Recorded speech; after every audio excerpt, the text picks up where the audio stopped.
Football မှာဂိုးမပေးရဖို့အားကိုးရဆုံးအကောင်းဆုံးနောက်တန်းကစားသမား9ယောက်အားလုံးပဲမင်္ဂလာပါ Football မှာတိုက်စစ်ကောင်းတာကပွဲကိုနိုင်စေပေမဲ့ခံစစ်ကောင်းတာကတော့ချန်ပီယံဖြစ်စေပါတယ်ဒီနေ့မှာတော့တင့်ทีมရဲ့ဂိုးပေါက်ကိုတောက်ခတ်ပေးထားနိုင်မဲ့လက်ရှိနေတဲ့အရာအကျဉ်းဆုံးနောက်တန်းဖွဲ့ရ9ယောက်အကြောင်းကိုတင်ဆက်ပေးသွားမှာပါ Virgil van Dijk build up ပထမဆုံးတစ်ယောက်ကတော့ခံစစ်ရဲ့ဘရင် Van Dijk ပါသူ့ရဲ့အကြီးအအားသာချက်က physical contact နဲ့ defensive awareness ပါပဲအရက်အမောင်းမြင်မာတဲ့အတွက်လေဘော်ဘော aerial duel တိုင်းမှာသူကအမြဲတမ်းရလေးရှိပြီးနေရာယူပုံမှန်ကန်လုံးလာကြောင်းတန်ဘက်တိုက်စစ်မှုတွေကြော်ဖို့အသက်ဆုံး play တစ်ယောက်ပါ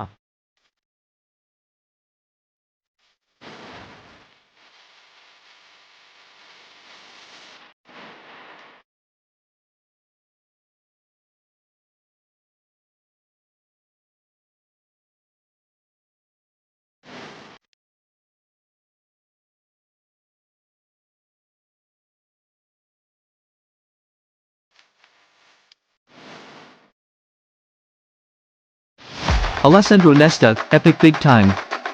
ဒုတိယတစ်ယောက်ကတော့ခံစစ်အမှုပညာရှင်ကြီး Nesta ပါသူ့ရဲ့ထားခုလုပ်ပုံတွေကတကယ်ကိုတန့်ရှင်းတယ်လို့ interception ဖြတ်လုံးတွေမှာလည်းဆရာကြပါတယ်သူက destroy မဟုတ်ပေမဲ့ဘောလုံးကိုဘယ်ချိန်မှာဝင်လို့ရမလဲဆိုတာကွက်တီးတီးတဲ့ intelligent defender မျိုးဖြစ်ပါတယ်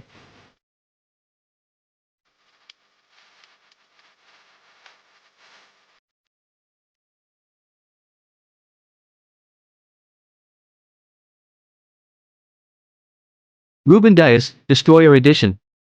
တိုက်စစ်မှုတွေကိုအဆက်မပြတ်ဖိအားပေးခြင်းရင်တော့ Ruben ရဲ့ရှိပါတယ်သူ့ရဲ့ aggression ကအရန်မြင့်တာကြောင့်ပြန်မဲ့ကစားသမားတွေဘောလုံးကိုအကြာကြီးကင်ထားလို့မရအောင်လိုက်လံနှောက်ယှက်ပေးနိုင်ပါတယ်ဘလောက်ပဲကြမ်းတမ်းတဲ့တိုက်စစ်မှုဖြစ်ပါစေ Dias ရဲ့ခန္ဓာကိုယ်တောင့်တင်းမှုနဲ့ရှင်းလိုက်ရင်လဲကျသွားတာရှိပါတယ်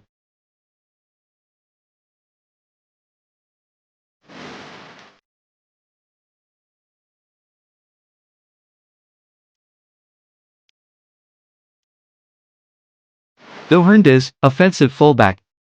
ခေတ်သစ် football မှာအုပ်နေရအတွက် Hernandez ကထိတ်တန်းပါပဲသူ့ရဲ့အမြန်နှုန်း speed ကတောင်ပန်တိုက်စစ်မှုတွေကိုလိုက်မီယုံတွေမကပဲ counter attack ပြန်တက်တဲ့နေရာမှာလည်းအောက်ကိုရပါတယ်ခံစစ်ကနေတိုက်စစ်တွေချက်ချင်းကူးပြောင်းတင်သူတွေအတွက်မရှိဘူးဖြစ်ပါ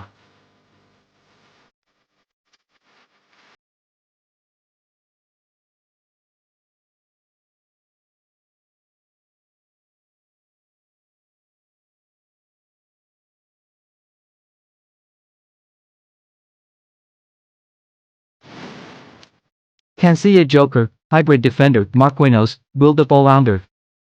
နောက်ဆုံးတစ်ယောက်ကတော့ဘယ်နေရာမှာမဆိုကစားနိုင်တဲ့ Marquinhos ပါသူကပအပြင်ရောနဲ့တစ်နေရာတွေမှာပါ performance ကောင်းကောင်းကစားနိုင်ပါတယ်သူ့ရဲ့အားသာချက်ကဘောလုံးပေးပို့မှုနှာစိန်ကောင်းတာကြောင့်နောက်တန်းကနေတိုက်စစ်ကိုစတင်တိဆောက်တဲ့နေရာမှာအရန်ဆင်ပြေစေပါတယ်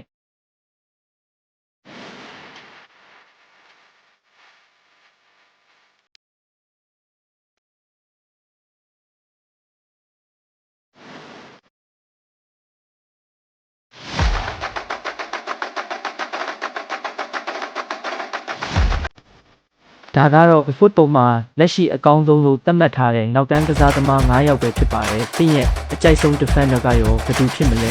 ။ comment မှာရေးပေးသွားပါဦးအခုလို football အကြောင်းတွေအမြဲကြည့်ရဖို့ channel ကိုလည်း subscribe လုပ်ထားဖို့မမေ့နဲ့ဦးနော်နောက်ဗီဒီယိုမှာပြန်တွေ့ကြမယ်။